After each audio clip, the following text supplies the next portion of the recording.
Безусловно, в этом году фестиваль «Зима начинается с Якутии» прошел очень успешно.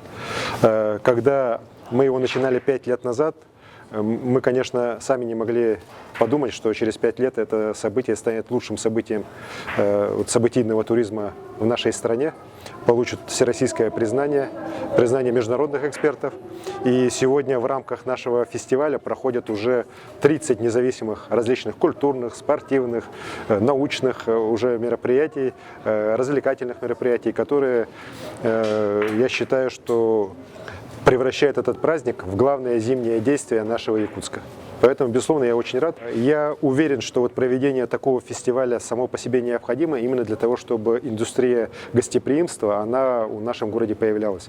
Вот все гости как один утверждают, что даже вне рамок фестиваля, обедая, ужиная, например, в заведениях общественного питания нашего города, они уже видят повысившийся уровень. И многие связывают это именно с тем, что благодаря вот этому гастрономическому нашему фестивалю рестораны уже тянутся, друг за другом, перенимают лучшие практики, и это уже свидетельство того, что вот этот фестиваль помогает в этом вопросе.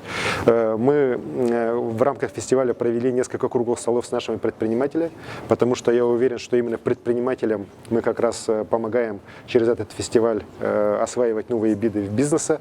Уверен, что вот развитие событийного туризма, развитие гастрономического туризма, экстремального туризма в нашем городе с помощью наших предпринимателей обязательно будут идти более быстрыми темпами. Ну а наше дело вот именно через организацию таких мероприятий помогать им, привозить экспертов, привозить новые лучшие практики, учить наших предпринимателей с тем, чтобы они могли вот этот весь сервис, как вы говорите, нашим жителям предложить.